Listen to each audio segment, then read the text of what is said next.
Le froid frappe le visage, comme un coup de fouet. Aux frontières nord de l'Empire romain, l'hiver transformait la terre en pierre, le souffle en vapeur et le bronze en piège de glace. Les guerriers se tenaient jusqu'aux genoux dans la neige, mais à leurs pieds, des sandales ouvertes. Et ce n'était pas une erreur, pas un hasard, c'était un ordre, l'ordre de ne pas porter de pantalon. Pourquoi donc l'Empire, qui avait conquis la moitié du monde, ne permettait-il pas à ses soldats de mettre une protection élémentaire contre le froid? Tacite écrivait: ni la coutume barbare, ni le vêtement barbare ne doivent toucher le romain. Pour le légionnaire, les pantalons, le signe du barbare. Les barbares, ce sont les Gaulois, les Germains, les Sarmates, des gens du Nord où le froid est plus fort que la loi, et le romain doit rester romain même dans la neige. Ainsi naquit le symbole tacite de la civilisation, les genoux nus sous le fer. Les pantalons en tissu s'appelaient des braccae, du mot celtique braccae. Cet article vestimentaire était répandu chez les tribus du Nord bien avant les campagnes romaines en Bretagne et en Gaule. Pour les barbares, c'était une nécessité, pour les Romains, une honte. Dans la Légion, les pantalons étaient considérés presque comme un sacrilège, comme si un officier avait retiré sa cuirasse avant le combat. Mais imagine cette image. Dans un vent plein d'aiguilles de glace, des centaines de guerriers se tiennent en sandales de cuir, enveloppés de chiffons, levant leurs boucliers sur lesquels le givre se fige. Ils marchent 20 km par jour sur une terre gelée, en jambières de bronze et tuniques de laine, et chaque pas résonne de douleur. Sous leurs vêtements légers, leur corps tremble, mais la discipline romaine ne laisse échapper ni un son, ni une plainte. Plutarque écrivait qu'un légionnaire devait savoir supporter toute épreuve, et la chaleur du désert et la froidure du vent du nord. Ils étaient entraînés pour cela. Ils parcouraient 30 km par jour en équipement complet, pesant jusqu'à 30 kg. Ils dormaient à même le sol, où la glace s'enfonçait dans leur dos et mangeaient de la bouillie, gelée dans leur écuelle. Mais les plaintes étaient considérées comme une faiblesse, et la faiblesse, une trahison. Les chaussures de ces guerriers, les calcei et les caligae, c'étaient des sandales militaires avec des clous, renforcés de fer. Elles laissaient sur le sol des traces ressemblant aux empreintes de griffes d'une bête. Les archéologues les ont trouvées sous la forêt de Teutobourg, où 3 légions de Varus avaient disparu dans les marais et le brouillard. Sur le cuir, des traces de sel sont restées, non pas de la sueur, mais du sang gelé. Les commandants romains tels que Jules César et Germanicus savaient que le froid tue non moins vite que l'épée. Mais ils comprenaient aussi autre chose. Si un légionnaire mettait des pantalons, alors il adopterait une part du barbare. Et Rome bâtissait son empire non pas avec des épées, mais avec une idée de supériorité qui commençait par le vêtement. Quand la nuit le givre s'installait sur le camp, les guerriers se rassemblaient autour des feux, s'enveloppant dans leurs manteaux. Mais leurs pieds restaient découverts. C'était un rituel, une épreuve de l'esprit. Le froid se transformait en instrument de trempe, il affûtait la volonté, comme un forgeron, une lame. Et quelque part entre la souffrance et la fierté, naissait un nouveau type d'homme, le miles romanus, le guerrier romain. Mais que se passait-il lorsque la Légion se trouvait aux confins de l'Empire, là où l'hiver durait 6 mois, où le vent du nord pouvait couper le souffle? Comment maintenir l'ordre quand la loi contredit la vie elle-même? C'est là, dans les marais gelés et les forêts de Bretagne, que commença l'histoire de la première désobéissance. Une histoire qui changea à jamais l'attitude de Rome face au froid. L'hiver en Bretagne ne commençait pas par le calendrier, mais par le premier souffle du vent de la mer du Nord. Vers la fin d'octobre, la terre se couvrait d'une croûte de givre, et les pluies se transformaient en flèches de glace, transperçant la peau jusqu'aux os. C'est là, aux confins de la civilisation, que furent envoyées les légions romaines sous le commandement d'Agricola, le gouverneur dont Tacite a écrit. Les troupes devaient maintenir la frontière contre les Pictes, des hommes sauvages endurcis dont les corps étaient peints de motifs bleus et dont les pieds ne connaissaient pas de chaussures. Agricola exigeait de la discipline, mais même lui ne pouvait s'empêcher de remarquer à quel point les légionnaires souffraient. Leurs bandes de tissu s'imprégnaient d'eau, gelaient, se transformant en garrots de glace.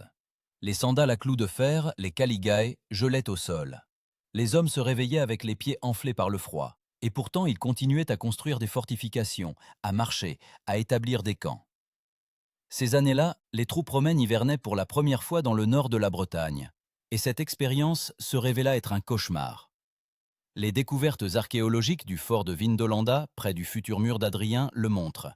Les soldats écrivaient chez eux en suppliant pour des chaussettes en laine, des capes, et même des pantalons. Un fragment de lettre, conservé sur une tablette de bois, contient une requête. « Je vous prie d'envoyer plus de bas et de sous-vêtements car le froid est terrible. Ces lignes, ce n'est pas de la rhétorique, mais un cri de douleur qui a traversé 2 millénaires. Progressivement, les légionnaires commencèrent à enfreindre l'interdit.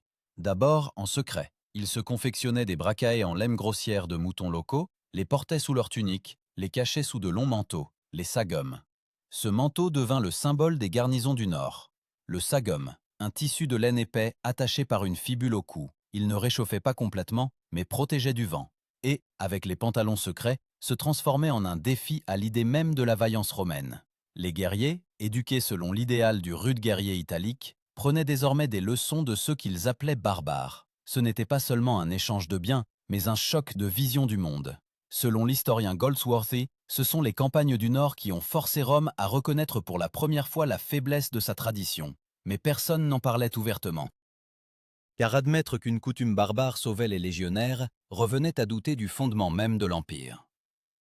De nouveaux éléments d'équipement commençaient à apparaître dans les forts. Des gants en cuir, des doublures en fourrure, des capuches. Tout cela se faisait sans autorisation officielle, mais avec l'accord tacite des centurions. Le centurion, officier supérieur responsable d'une centaine de guerriers, savait qu'entre le règlement et la mort, il devait choisir la vie de ses hommes. Et si l'uniforme romain commandait de geler, il se contentait de détourner le regard. Mais tous n'acceptaient pas cette voie. Parmi les officiers, il y avait ceux qui considéraient la douceur comme une trahison. Ils voyaient dans les fourrures et les pantalons une menace, le symbole que la Légion perdait son essence. L'un de ses commandants, mentionné par Tacite, refusa de se couvrir d'un manteau pendant la tempête de neige, voulant montrer un exemple de courage. On le trouva le matin. Il était mort de froid, mais son visage était figé dans une grimace de fierté. Ainsi naissait la légende, mieux vaut mourir romain que survivre en barbare.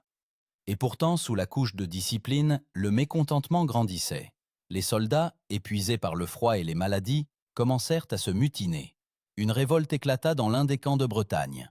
Les légionnaires exigeaient des uniformes chauds et l'arrêt des campagnes hivernales. Selon diverses sources, Agricola n'eut pas recours aux exécutions.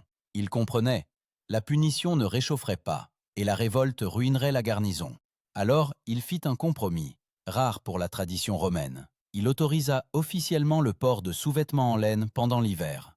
Ainsi, pour la première fois dans l'histoire de l'Empire, le froid vainquit l'idéologie. Mais pour ce pas concédé, Rome paya d'une nouvelle menace. Lorsque, quelques années plus tard, les légions revinrent sur le continent, une nouvelle habitude les accompagna, la mode barbare. Sur les forums et dans les amphithéâtres, des citoyens en pantalon commencèrent à apparaître, et les sénateurs chuchotaient avec horreur à propos de la décadence des mœurs. Le Sénat envisagea même d'interdire le port du pantalon dans la ville elle-même. Dès lors, entre Rome et les barbares, ce n'était pas seulement une guerre d'épée, mais aussi une guerre de tissu. Chaque centimètre de laine sur le corps d'un soldat était un pas vers la reconnaissance par l'Empire. Le froid est plus fort que l'orgueil. Mais à l'époque, personne ne le réalisait encore. Les légionnaires revenaient du Nord, emportant avec eux non seulement des trophées, mais une nouvelle image, celle d'un homme qui n'avait plus peur d'enfreindre la loi pour sa survie. Et cette image allait bientôt changer le destin de toute l'armée romaine. Au début du IIe siècle de notre ère, les légions romaines étaient déjà établies sur les frontières nord de la Bretagne. Le célèbre mur d'Adrien était en construction. Un mur de 120 km de long, s'étendant d'une mer à l'autre. Ce n'était pas seulement une ligne de défense, mais un symbole. La fin de Rome, le début du chaos. Au-delà de ce mur commençait la terre des brumes, où les hivers duraient plus de 6 mois et où le soleil se montrait à peine au-dessus de l'horizon. Et c'est là que les légionnaires se sont finalement heurtés à un ennemi auquel ils n'étaient pas préparés. Un froid qui ne connaissait aucune pitié. Les souffrances physiques des soldats étaient monstrueuses. Les contemporains écrivaient que le vent du Nord pénétrait les os comme une lame dans la chair. Les archéologues ont trouvé dans l'un des forts du mur des restes de feu où, au lieu de bois, on brûlait de l'huile d'armes et même des ceintures en cuir. Les sandales, les caligae, devaient être attachés avec des cordes pour ne pas glisser des pieds gonflés par les engelures. Le matin, la neige à l'intérieur des tentes fondait, se transformant en boue, et regelait. Et au-dessus de tout cela, régnait le silence de fer de la discipline. Progressivement, l'hiver devint le principal enseignant des légionnaires. Pour survivre, ils inventèrent de nouvelles méthodes de protection. L'une d'elles, des bandes de laine qu'ils plaçaient sous leurs sandales, cet élément reçut plus tard le nom latin d'udones, l'ancêtre des chaussettes modernes. C'est aussi à cette époque qu'apparurent dans les camps les penulae, de lourdes capes de laine avec capuche, qui ressemblaient à des manteaux de voyageurs. Elles étaient pratiques pour monter la garde sur les murs et traverser les marais. Mais la réorganisation interne de l'armée fut tout aussi importante. Si auparavant le légionnaire était perçu comme l'incarnation du guerrier du Sud, habitué au soleil et à la poussière, il devenait désormais un soldat des vents froids. Les commandants commencèrent à prendre en compte les conditions rigoureuses lors de la planification des opérations. On emportait plus de provisions pour les campagnes, on créait des stocks de combustible, on construisait des baraques chauffées. Dans certains forts, on a trouvé des tuyaux en argile, des prémices de chauffage, par lesquels passait l'air chaud des fours. Ce fut une révolution dans la logistique militaire, forçant Rome à reconnaître l'endurance exige non seulement du courage, mais aussi de la chaleur. Cependant, le prix de cette adaptation s'avéra culturel. Plus les légionnaires empruntaient au peuple du Nord, plus la frontière entre le romain et le barbare s'estompait. Tacite écrivait que les Romains s'étaient habitués aux coutumes étrangères sans remarquer qu'ils devenaient leurs prisonniers. À cette époque, des gilets de fourrure, des pantalons de laine et des bottes, auparavant inacceptables dans la mode urbaine, se sont répandus parmi les citoyens. Le Sénat grondait, mais il était impossible d'arrêter le processus. L'Empire copiait involontairement ceux qu'il méprisait. Et pourtant, c'est précisément cela qui sauva l'armée. À l'époque de l'empereur Adrien et de ses successeurs, les garnisons du Nord étaient déjà officiellement pourvues d'équipements divers. Les pantalons, les bracailles, devinrent une partie de l'uniforme du soldat, bien que les officiers préférassent toujours les tuniques. Mais le véritable signe du changement fut l'esprit. Les guerriers cessèrent d'avoir honte des coutumes barbares. Ils commencèrent à voir dans le froid non pas une punition, mais une épreuve qui rend plus fort. Les centurions étaient désormais formés non seulement à l'art militaire, mais aussi à l'art de la survie hivernale. Ils veillaient à ce que les soldats ne dorment pas à même le sol, ne soient pas trempés par la pluie et fassent sécher leurs chaussures près des feux. Dans les garnisons de Bretagne, apparurent des artisans spécialisés dans les articles en fourrure, et même des marchands des tribus barbares qui apportaient peaux et laine en échange de vin et de métal. Ainsi, pas à pas, l'Empire devenait dépendant des terres du Nord, de leur climat, de leurs ressources, de leurs habitants. Les historiens divergent sur le moment exact où le tournant définitif s'est produit. Certains estiment qu'après la mort d'Adrien, l'interdiction des pantalons disparut de fait. D'autres pensent que la fierté romaine résista encore longtemps. Mais le fait est que aucune campagne vers le nord après le IIe siècle ne se fit sans vêtements chauds. La culture du corps céda la place à la culture de la survie. Cependant, avec cela, un autre élément pénétra l'armée, l'esprit des barbares. Les soldats, ayant grandi dans le froid, ne ressentaient plus de lien particulier avec Rome. Leur sang se mêlait à la population locale, leurs habitudes différaient de celles des gens du Sud. Ils devinrent de nouveaux Romains, non par la naissance, mais par le serment. Et lorsque, 2 siècles plus tard, l'Empire commencera à s'effondrer, ce sont précisément ces légions du Nord qui joueront un rôle décisif, certaines pour le défendre, d'autres pour l'achever. Mais pour l'instant, c'était loin d'être le cas. Alors, à l'époque d'Adrien, le froid était encore un ennemi, et non un symbole de la faim. Les légionnaires se tenaient sur les murs, regardant les plaines brumeuses où disparaissaient les tribus barbares, et savaient. Ils avaient survécu à ce que même les dieux de l'Olympe n'auraient pas supporté. Et pourtant, quelque part au fond d'eux, chacun portait cette pensée. Si Rome avait pu se réchauffer avec des peaux barbares, alors un jour elle pourrait aussi se réchauffer avec une âme barbare. Un siècle passa. L'Empire s'était étendu, mais le froid revint, cette fois de l'Est et du Nord, où les Goths et les Francs menaçaient les frontières. Rome n'était plus la même. Les citoyens des villes portaient des manteaux de laine, les fonctionnaires des pantalons, et les vieux sénateurs grommelaient que tous s'étaient vêtus comme des bergers.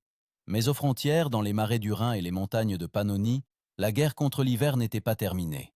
Ici, au carrefour du monde et du chaos, les légions romaines subissaient de nouvelles épreuves, non seulement de climat, mais aussi de loyauté. Sous l'empereur Marc Aurèle commença la guerre dite des Marcomanes. Les légions se trouvaient en Autriche, sur les rives du Danube. Les températures hivernales descendaient en dessous de zéro et la neige s'accumulait sur 1 mètre. Les arbres craquaient sous le gel, l'eau des chaudrons se transformait en glace. Et de nouveau, les soldats montaient la garde en sandales, parce que les provisions d'équipements chauds n'arrivaient pas à temps du sud. Dans les chroniques de Dion Cassius, on trouve une ligne. De nombreux légionnaires périssaient non pas par l'épée, mais par le froid glacial. Cette guerre a montré, le froid tue les empires aussi bien que les barbares. Pour sauver les troupes, le commandement se décida à une mesure qui, 100 ans auparavant, aurait été jugée impensable. Un équipement d'hiver obligatoire fut introduit. Des pantalons de laine, des cagoules et des gants de fourrure. Dès lors, les bracailles devinrent définitivement une partie de l'uniforme romain. Mais cette solution pratique cachait un coût symbolique. La frontière entre le romain et le barbare avait disparu. Désormais, tous portaient la même chose. Les soldats des légions du Nord parlaient déjà un latin approximatif, mangeaient la nourriture locale et prenaient pour épouses des femmes des tribus soumises. C'est ainsi que se formait une nouvelle classe, les limitanei, les guerriers des frontières. Ils vivaient à la lisière de l'Empire, gardaient les forts, cultivaient la terre, connaissaient les chemins divers et les esprits locaux. Ce n'étaient pas des citoyens romains disciplinés, mais de rudes gardiens du froid, habitués à vivre sous la neige. Dans leur quotidien, les fourrures, les peaux et la laine n'étaient pas un luxe, mais une partie de leur identité. Progressivement, la forme de commandement changea également. Si auparavant le légat, envoyé de Rome, se distinguait par ses manières et ses vêtements, désormais même lui s'habillait de chaudes bracaées et de bottes. Le légat, officier supérieur nommé par l'empereur, commandait toute une légion. Mais son pouvoir dépendait désormais du respect des hommes endurcis par le gel. Ceux qui tentaient d'imposer les anciens ordres ne tenaient pas longtemps. Les soldats méprisaient ceux qui ne savaient pas comment survivre en hiver. Les historiens estiment que c'est à cette époque que s'ancra définitivement une nouvelle philosophie dans l'armée. Mieux valait se réchauffer à la barbare que de geler à la romaine. La chaleur devint une mesure de bon sens. Les découvertes archéologiques des forts danubiens le confirment. Les soldats créaient des systèmes de fours entiers, construisaient des casernes en pierre avec des sols sous lesquels circulait l'air chaud. Ce principe de chauffage s'appelait l'hypocauste. Il fut inventé pour les bains, mais les légions du Nord le transformèrent en une arme contre l'hiver. Et pourtant, le prix de la survie s'avéra élevé. Avec les habitudes barbares, les légionnaires adoptèrent aussi la liberté barbare. Dans leur langage apparaissaient des mots étrangers, dans leur chant des motifs étrangers. Ils devinrent plus indépendants, moins obéissants au centre. Quand Marc Aurèle mourut, de nombreuses garnisons refusèrent d'obéir au nouvel empereur, Commode. La frontière entre loyauté et rébellion s'avérait aussi mince qu'entre le froid et le chaud. Dans les lettres de cette époque, on trouve des lignes où les soldats commençaient à se considérer comme les maîtres du vent du Nord. Ce n'était pas seulement une expression poétique, c'était un nouveau mythe. Le légionnaire se voyait désormais non pas comme le porteur de la civilisation romaine, mais comme le maître des éléments. Et quand au IIIe siècle la grande confusion commencera, ce sont précisément ces guerriers endurcis par le froid qui lèveront les premiers l'épée non pas contre les barbares, mais contre Rome elle-même. Mais il restait des décennies avant cela. Pour l'instant, dans les plaines danubiennes, les légionnaires érigeaient des murs de pierre, fortifiaient les camps, séchaient leurs vêtements près des fours, et se rappelaient de moins en moins que les pantalons étaient autrefois considérés comme une honte. Ils riaient des anciens tabous, comme d'un conte d'enfant, et seuls les vieux centurions disaient parfois « Autrefois, Rome ne connaissait pas le froid », et ces mots sonnaient déjà non plus avec fierté, mais comme un aveu de défaite. Cependant, était-ce une défaite, ou une évolution ? La capacité de l'Empire à apprendre de ses ennemis et à devenir plus fort. Car ce sont précisément ceux qui avaient appris à survivre dans la neige qui retinrent ensuite l'Europe des hordes barbares. Mais alors, pendant ces hivers sous le Rhin et le Danube, personne ne pensait à l'avenir. Les guerriers enfilaient simplement leurs bracailles de laine, ajustaient leurs épées et sortaient dans le froid, parce que la guerre n'attendait pas la chaleur. Le IIIe siècle, l'Empire craquait sous la pression, non seulement des ennemis, mais aussi du temps. Les troupes, étirées sur des frontières infinies, combattaient dans la neige, la boue et le brouillard, toujours plus loin des marbres dorés de Rome. Le centre perdait son pouvoir, et les provinces vivaient de plus en plus selon leurs propres lois. Les légionnaires, ayant grandi au nord, ne voyaient désormais plus de différence entre eux et ceux qu'ils appelaient hier des barbares. Ils parlaient le même dialecte, mangeaient dans la même écuelle, portaient les mêmes pantalons. Les pantalons, les bracae, autrefois considérés comme un symbole de sauvagerie, devinrent un symbole d'appartenance à un nouvel empire romain du Nord. Sur les terres frontalières, les camps romains se transformèrent en forteresses. Murs de pierre, fossés remplis d'eau, casernes avec des fours en argile, des hypocaustes. Dans chaque fort de ce type, une centaine de foyers brûlaient en hiver. Le feu devint le cœur de la garnison, son souffle. Là où se dressaient autrefois des tentes en cuir, s'élevaient maintenant des bâtiments en pierre avec des cheminées. Les archéologues ont trouvé dans ces lieux des bûches carbonisées, des restes de couvertures en laine, et même des capuces en fourrure, des traces d'une époque où le froid n'effrayait plus Rome. Mais ce nouveau confort avait un revers. Les soldats, habitués à la chaleur et à la commodité, ressemblaient moins à ces guerriers austères qui avaient autrefois conquis le monde. Des historiens comme Keegan ont noté, la discipline s'est affaiblie et la valeur militaire a cédé la place à l'habitude de la survie. Les légionnaires construisaient désormais plus qu'ils ne combattaient.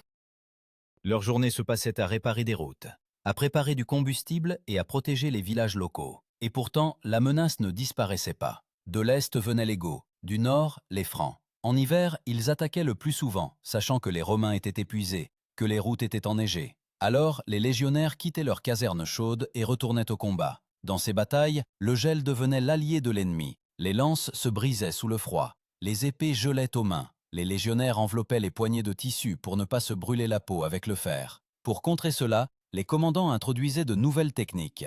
Désormais, avant de partir au combat, les guerriers se frottaient la peau de graisse, s'enduisent les pieds d'huile pour se protéger des engelures. Ces techniques venaient des barbares, Germains et Sarmates, habitués aux guerres hivernales. Ainsi, les anciens ennemis devinrent involontairement des professeurs. Au milieu du siècle, l'armée cessa définitivement d'être romaine au sens ancien du terme. Sur 20 légions, la moitié était composée de soldats d'origine non italienne. Ils portaient des noms barbares, mais prêtaient serment à l'empereur. Ils se considéraient comme des défenseurs de l'Empire, bien que leur visage et leurs vêtements parlaient déjà d'un autre monde. Les inscriptions latines sur les murs des forts côtoyaient les runes germaniques, et au lieu des aigles standards, apparaissaient des symboles locaux, loup, ours, reine. Pendant ce temps, à Rome, il y avait encore des gens qui croyaient que la grandeur commençait par l'apparence. Les sénateurs rédigeaient des décrets, appelant à restaurer la rigueur antique. L'une de ces résolutions mentionnait même l'interdiction du port du pantalon dans les lieux publics pour les citoyens de la capitale. Mais ces mots sonnaient creux. Personne n'allait plus se battre contre le vent pour la mode. La force de l'Empire ne résidait plus dans le marbre, mais dans la laine et l'acier. Selon les témoignages des contemporains, lorsque l'empereur Dioclétien mena la réforme de l'armée, il ne changea pas seulement la structure, mais reconnut aussi « le climat est aussi un ennemi ». Dès lors, l'équipement d'hiver devint un élément obligatoire de l'approvisionnement. Les légions étaient pourvues de fourrures, de manteaux de laine, de bonnets et de pantalons. L'ancienne distinction entre barbares et romains disparut définitivement. Il ne resta que des guerriers. Mais avec la victoire pratique sur le froid, vint une fatigue intérieure. Les gens, habitués à vivre dans un hiver constant, eurent plus de mal à monter au combat. L'Empire survivait, mais perdait son souffle. Les anciens idéaux, l'honneur, le devoir, la dignité, reculaient devant un simple instinct. Se réchauffer, survivre, tenir jusqu'au printemps. Quand les nuits glaciales arrivaient, les soldats se rassemblaient autour du feu, réchauffant leurs mains sur les braises, et racontaient des légendes. Dans ces récits, Rome n'était plus le centre du monde. Elle était devenue une lumière lointaine, visible à travers la neige et le brouillard. Et quelque part là, parmi les lumières du camp, naissait le sentiment que tout changeait, que l'Empire, qui avait créé l'idéal de la force par la souffrance, avait désormais elle-même besoin de protection contre ses propres idéaux. Mais un nouvel hiver attendait, le plus cruel de tous, celui qui n'apporterait pas de neige, mais amènerait les barbares aux portes de Rome. Et ceux qui jadis avaient juré de ne pas porter de pantalon défendraient désormais l'Empire épaule contre épaule avec ceux qui les avaient inventés. Le IVe siècle, l'Empire était fatigué. Au nord, au-delà du Rhin, naissaient de nouveaux royaumes, et au sud, à Rome, les sénateurs discutaient d'impôts et d'étoiles. Le froid n'était plus un ennemi, mais un arrière-plan habituel, comme la pauvreté ou la mort. Les légionnaires à la frontière ne se souvenaient plus que Rome n'avait jadis pas connu l'hiver. Ils ne connaissaient que le service, les fours et la neige. Dans ces forts du Nord apparurent des enfants, des fils et des filles de soldats, nés sous le hurlement des blizzards. Leurs mères n'étaient pas des Romaines, mais des femmes des tribus locales. Ainsi l'Empire se dissolvait dans ses périphéries, comme le fer dans le feu. D'eux naquit une génération pour qui Rome n'était pas un lieu, mais un mot dans les chansons. Ils portaient des épées romaines, mais chantaient des ballades barbares. À cette époque, les chroniques militaires ne distinguaient plus les Romains des alliés goths. Le système des fédérés, des barbares mercenaires ayant prêté serment à l'empereur, était devenu la norme. Les Goths, les Alains, les Francs se tenaient désormais épaule contre épaule avec les vétérans romains. Et dans ce mélange, disparut cette vieille fierté qui jadis n'avait pas permis à un Romain de porter des pantalons. L'empereur Constantin, lui-même né dans les provinces froides, comprenait. Le monde avait changé. Il déplaça la capitale à Constantinople, là où la mer ne gèle pas. Mais à l'ouest, dans la vieille Rome, le souffle de la faim se faisait déjà sentir. Le vent du Nord n'avait pas seulement apporté le froid, mais aussi de nouveaux peuples. Quand les Goths traversèrent le Danube, beaucoup de Romains les rencontrèrent non pas comme des ennemis, mais comme des voisins. Certaines garnisons ouvraient simplement leurs portes, non par peur, mais par lassitude. Ces soldats, endurcis par les hivers, ne voyaient plus de sens à défendre un empire qui les avait oubliés depuis longtemps. Ainsi le froid, qui avait commencé autrefois comme une force naturelle, devint un facteur historique. Il ne se contenta pas de tuer, il transforma Rome en quelque chose de nouveau. En un monde où les pantalons cessèrent d'être une barbarie et les barbares des étrangers. Quand les chroniqueurs tardifs écrivirent sur la chute de l'Empire, ils évoquèrent rarement le gel. Mais dans chaque pierre fissurée d'un aqueduc, dans chaque fort brûlé sur le Danube, vivait le souvenir de ces hivers où Rome comprit pour la première fois: survivre, c'est changer.